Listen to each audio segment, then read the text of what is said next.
morning, everyone. It is Friday, August 28th, and you are joining me live on The Take. My name is Todd Hirsch. I am the host, the co-host of The Take every Friday morning, where we break down the interesting economic and geopolitical news events of the week. Joining me very soon, I hope, is my regular co-host, the wonderful Gitane De Silva. There she is. Can you hear me, Gitane? I can. Good morning, Todd. Fantastic. Good morning. We always are a little bit hesitant with some of the technology, but great that you can join me this morning. Before we get into the big news items of the week, Gitane, tell me about your last week here of August. What have you been up to? I was in beautiful Victoria, actually, for a few days. Yeah, I was out there for the Governance Professionals of Canada conference, which is a great event. And it was sunny in Victoria, so that was wonderful. I was also in Edmonton for a couple of days, so it's a busy week. How about you? Wow. Well, actually, I wasn't traveling around too much this week. I had a keynote here in Calgary at a dinner last night for the Canadian Centre for Food Integrity. A very interesting group. This is a group that looks at the supply chain right from right off the farm, right onto the plate, and every business that is involved. Of course, it's a very complex system, and the CCFI, their whole thing is building trust among Canadians and consumers and the quality and safety of their food. So I was able to, they asked me to come in and give a little talk about how do we navigate uncertainty and economic chaos. Well, there feels like there's lots of that these days. Well, let's get into some of that chaos. Our first topic we want to get into. Now, I know probably some listeners will roll their eyes because we've heard so much about this week, but I sort of feel like, Gitane, you and I have to at least address this, and that is the trade fiasco. The Prime Minister last Friday, walking out of the talks with the U.S., the U.S. president now wanting to rename Lake Ontario. Like, you can't make this stuff up, right? What is your thoughts? Where does this go from here? Well, I think, neither one of us were in those rooms, so No. we don't really know for sure what has happened. I would not be surprised to learn that it was the U.S. at the end of the day that changed the terms or ratcheted up their expectations. I suspect the Americans were also very surprised that the Canadians walked away, just given the magnitude of our trading relationship and how important it is for both countries. But, we know we are more dependent on them than they are on us. But I think, that is sound negotiation. If the agreement in front of you is no longer in your interest, then you do need to walk away. That sentiment that no deal is better than a bad deal. And so now I think there's lots of conversations happening behind the scenes, far away from the public eye, to try to figure out if there is a path forward to get back to yes, while also understanding, doesn't feel like it, but we do still have the CUSMA in place right until 2036. So we do have a free trade agreement that governs a lot of our trade, not as much as it did before, but still, and the terms of that agreement are very favorable and are likely the most favorable we will see. So we need to remember that too. Now, you have experience and a background in negotiating these kinds of things. What do you think of certain individuals, including Alberta's premier and other business leaders, to be fair, who have been saying you need to get back at the table? Walking away isn't an option. You need to be back at the table. Is that a viable strategy at this point? It's sort of like, what are we walking back to? Is there any point in continuing a conversation at the table? Well, negotiations can only be successful if there is some degree of mutual respect. And I think that is the question that a lot of people have now, is what was the tone in the room? Is there an actual desire to reach an agreement that is in both parties' interests, or is the end goal for one party to dominate the other? So I think that it's important. If you want to be successful in a negotiation, you have to know at what point you are prepared. Like, what are your red lines? What lines you cannot cross? At what point that deal is not in your interest? And so if that offer from the United States is still beyond that line, then I don't see how you get back to the table. But that's where these conversations between people involved in the negotiations are really important, because you should not be cutting off contact completely. It's always harder to get back if both sides are in their corners and they're not talking at all. So whether Do those we ever really conversations are know? happening. Well, sorry. Will we ever really know what exactly was said? Because, you listen to Jameson Greer and the US Trade Representative, and he makes it sound like Canada's the one that came up with last minute unacceptable demands. They're the ones that threw this all, under the bus and walked out of the room. Of course, the Prime Minister has a very, very different story. Is there any, will we ever know precisely how that last meeting went down? Is there any recording of it that ever will be released, or how does that work? It's a bit like the call to release the terms of the deal that we walked away from. You shouldn't do that. You shouldn't reveal that until an agreement is concluded, because it is still a highly confidential situation. So we're hearing more and more trickle out. There's people that are giving interviews off the record or not for attribution. But I think, it'll be a little while before we really know what happens. And, Ambassador Greer is a very skilled communicator. I think he is also a skilled negotiator and a seasoned negotiator. So I think, the stories that I've heard, he was in that room with an effort to actually conclude an agreement that was in both parties' interests. And that's not where things went sideways. But also we have to remember that any high stakes negotiation like this, part of it is theater. Yeah. So there's what's happening in the room, and then there's what you're selling people, what you're telling people outside to bring your stakeholders along and to bring your constituents along. So part of that interview that Jameson Greer gave is to tell the US side of the story. As we know, the truth is usually somewhere in between, but also to get Canadians to question what actually went down and how long do we want this to drag on, or, was some of the blame on our side, in which case, maybe get back to the table a bit quicker. And when Jameson Greer, one of the complaints, or I guess one of the big sticking points that made Prime Minister Carney walk away, was the suggestion that the U.S. is going to be involved or notified anytime Canada wants to have a conversation with another country. Now, Jameson Greer said, well, we already agreed to that 10 years ago. That is in the CUSMA. And to my knowledge, there is language like that in the CUSMA, that the United States would at least be informed if Canada was engaging with any other country. Do we think that, again, you and I weren't in the room, but was the demand that came up last Friday much more significant than that? Or it sounded like, the US was going to have a veto. So what is in the CUSMA is a non-market economy provision. So as a term of the agreement, if any of the three parties signs a free trade agreement with a non-market economy, which is code for China, right? A country that uses measures other than the free market. So obviously China's communist, they're very involved in their economy. So if any one of the three parties signs a free trade agreement with China, then they're kicked out of the CUSMA. So that is a term, and we had to agree to that in order to get to yes on the CUSMA. What I heard was being proposed this go round was that the US would have the right, that we basically had to agree to whatever terms the United States would negotiate in future trade agreements with other countries. We would have to do the same. So who knows? Yes, that non-market economy provision is fine, but for example, we're party to the TPP, the Trans-Pacific Partnership. There's a number of countries in there in which China is very engaged. So if the US then starts to take measures, like Vietnam is the most often common example, right? That Vietnam is really viewed as a backdoor for China into other markets. So, how can you agree to sign off on something that's like a blank check? Whatever you decide will be fine with us. It's one thing to say a non-market economy, and it's another thing to say that if that's actually what happened. Yeah.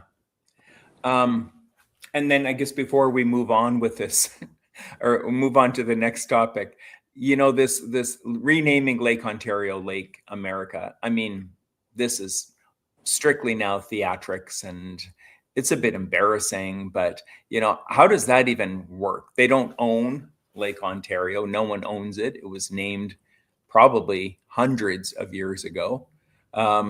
Is this something that is a serious consideration, or is this just laughable? I mean, we saw when the president renamed the Gulf of Mexico the Gulf of America, that only the United States applies that term. If you go on Google Maps, it's still the Gulf of Mexico with the Gulf of America in brackets. So, the national border runs through Lake Ontario. So I guess theoretically, if the Americans wanted to call it Lake America on their side, they could. But it's a question of what the world would recognize. And I don't think you're going to see anybody move quickly to start calling it that. So one more question then before we move on to the GDP numbers from this morning. What happens next? What lies ahead? Is next week leading up to the Labor Day weekend going to be fairly quiet? And then after Labor Day, when our retaliatory tariffs, I guess, kick in September 8th, then does the drama start again? Or are we going to see a leveling of or a calming of the temperature and a deal before Labor Day? I would be very surprised. I hope that I'm wrong, but I would be very surprised. I think I think there was a delay in implementing these tariffs for reasons of process and also potentially to give both sides time to get back to the table. We have not seen that happening. We did see Jameson Greer make some comments about French language, which is helpful, but who knows where we are on trucks and other issues where apparently the negotiations fell apart. So I think realistically, those counter tariffs are going to take effect. And then once you start to have Americans speak up about the increased cost of things in the lead up to the US midterms, that's when you potentially start to see movement. But I don't think you're going to see much happening. I mean, I think there's lots of work happening behind this, like a duck, right? Paddling away beneath the surface. But I don't think we're going to see much public movement until probably after our tariffs take effect. All right. Well, let's move on to our next topic, which is Canada's gross domestic product. So we got new data in fresh this morning, hot off the press from our friends at Statistics Canada, showing that Q2, so I guess that would be April, May, June, Q2, the Canadian economy expanded by 3.3%. That's sort of an annualized rate. Higher than what the Bank of Canada had originally projected at 2.5%.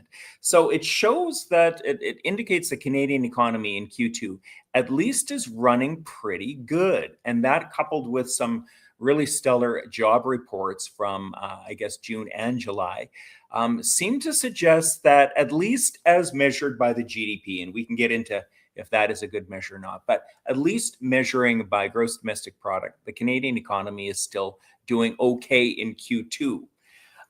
Is this all about to come to a crashing end? Oh, there, Peter's got the little graph up there, showing that, on balance, things are looking pretty good.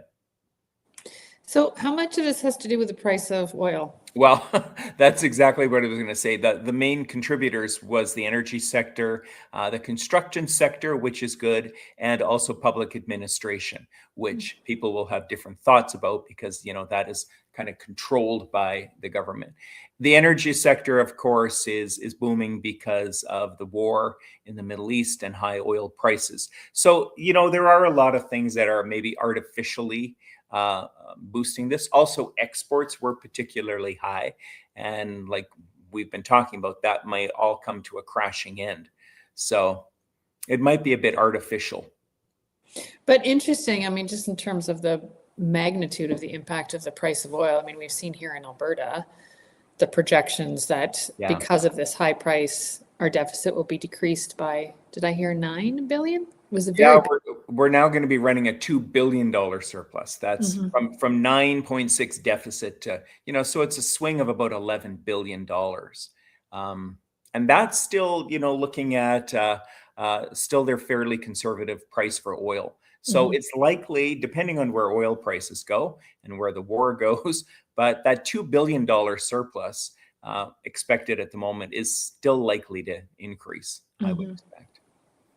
Interesting times.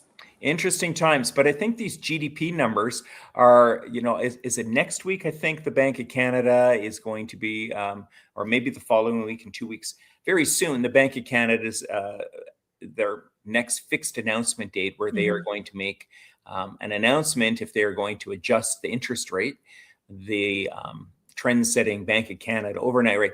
higher, lower, or keep it the same. Mhm.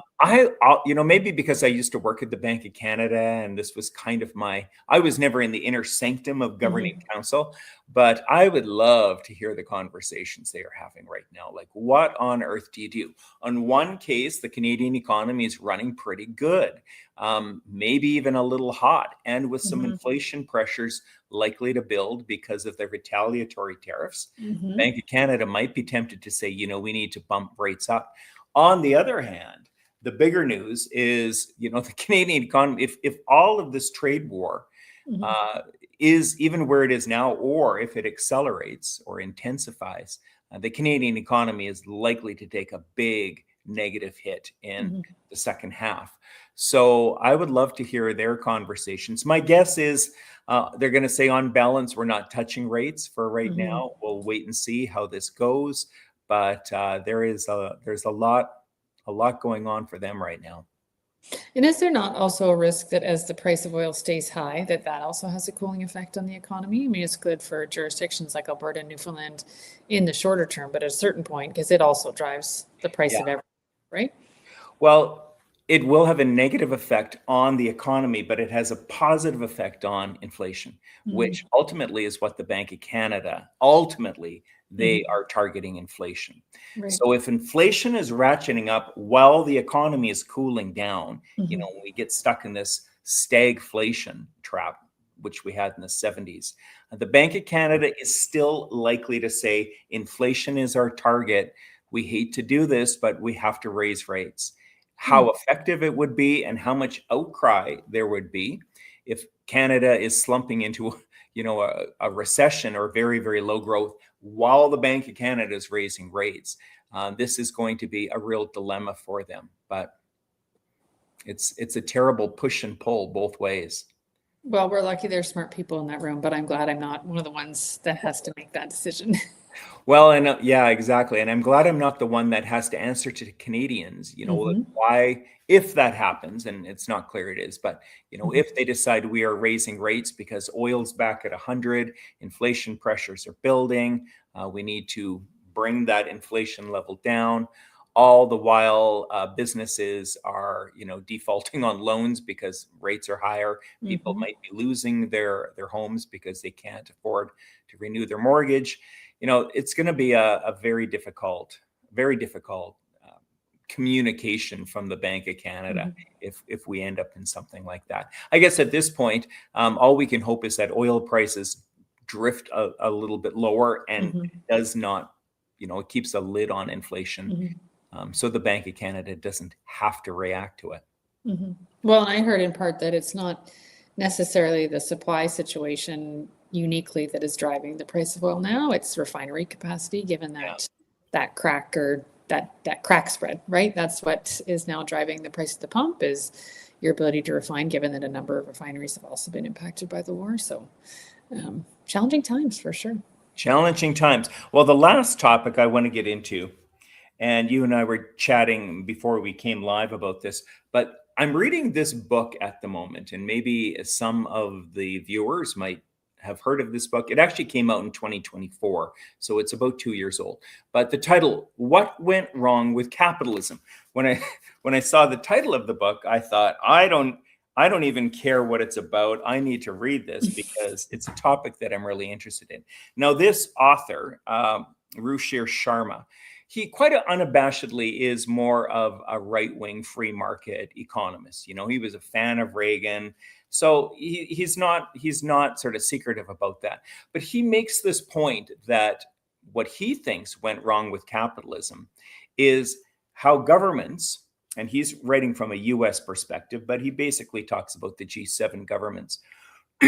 After the Second World War, everything shifted and governments became the backstop to save all problems, economic and financial.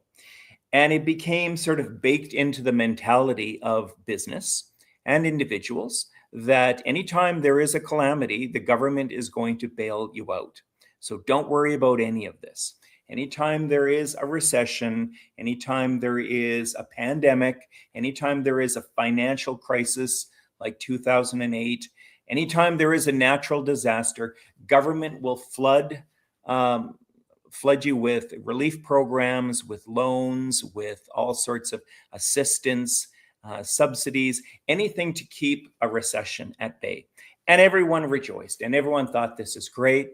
And it is true. I mean, we've seen recessions, but we've never seen anything close to the Great Depression. And even during COVID, the governments around the world, the minute that pandemic hit, the government flooded the economy with all sorts of relief programs, basically to tell businesses, don't worry, we've got your back. Here's some money. We'll keep everything going. And I think at the time, on balance, I mean, there were for sure critics of that. But on balance, I think businesses said, we would not be around today had it not been for that government support.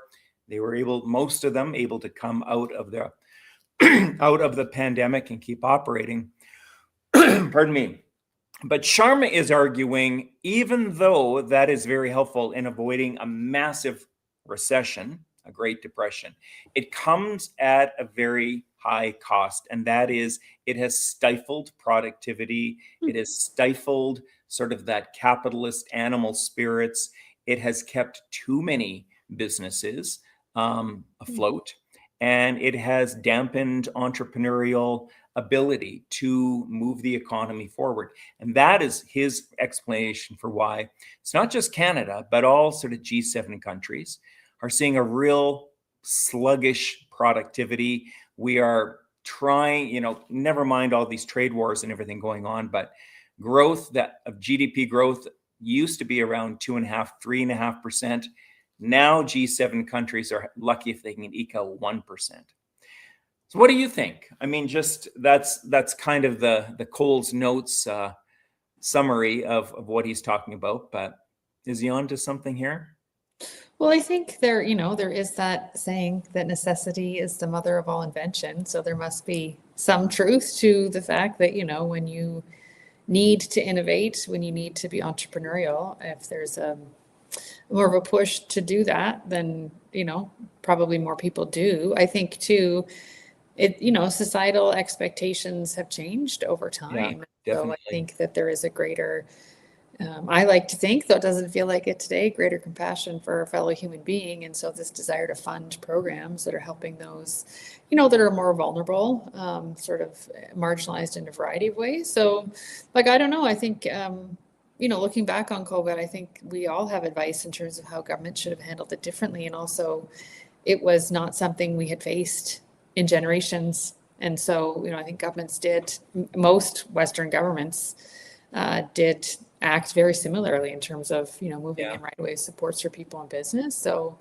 but there's sort of a broader conversation out there about, because we have lived through basically 70 years of world peace, right, since the end of World War II, that we have become as humans complacent in certain ways. Not saying that we haven't faced other challenges, but maybe it's a combination of that. That's sort of, we're comfortable because life was by and large, there wasn't that many societies were on an upward trajectory in terms of standard of living and average income and all of these things. So, potentially that does take away some of that fire for people. What do you think?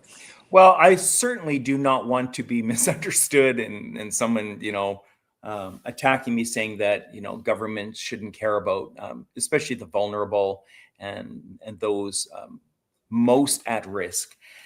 And I don't think that's what he's talking about. He's talking especially about big corporate bailouts and central banks flooding the market with liquidity anytime there's a wobble on the stock market.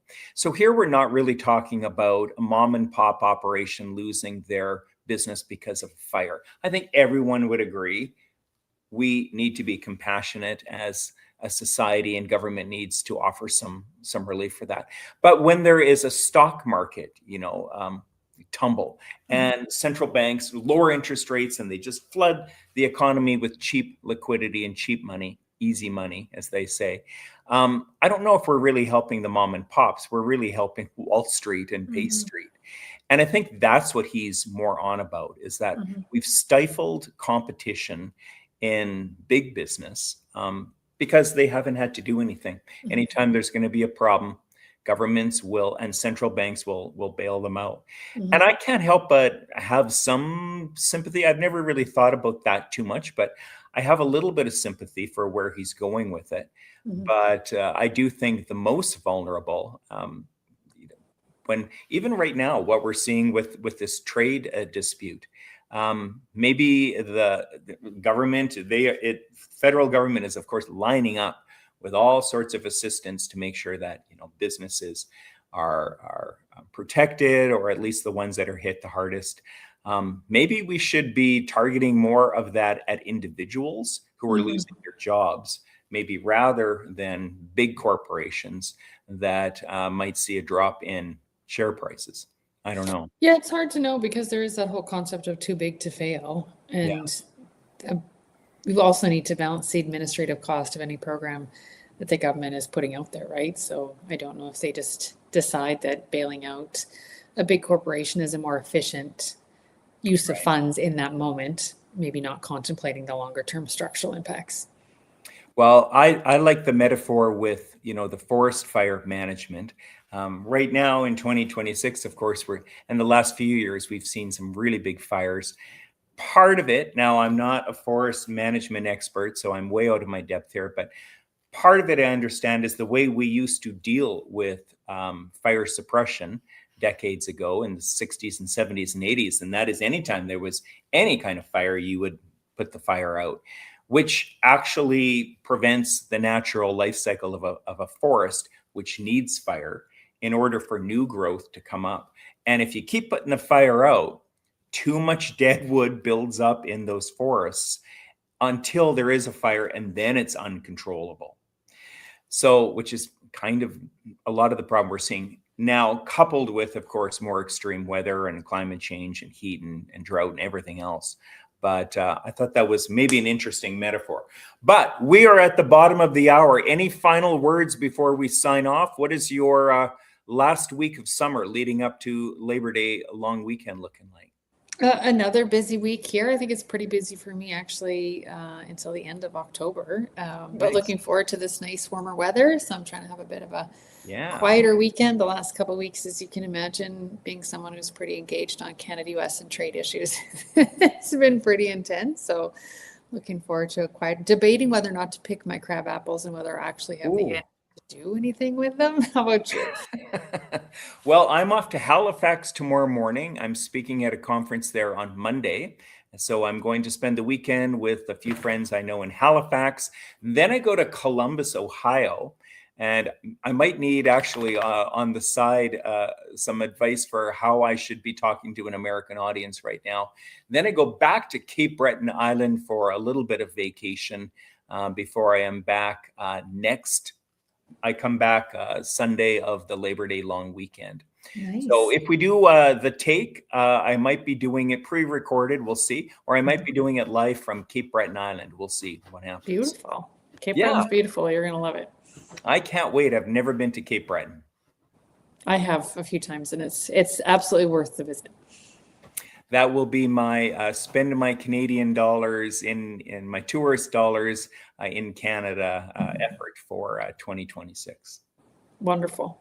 All right. Enjoy. Well, with that, have a wonderful weekend, Gitane, and we will see you very soon.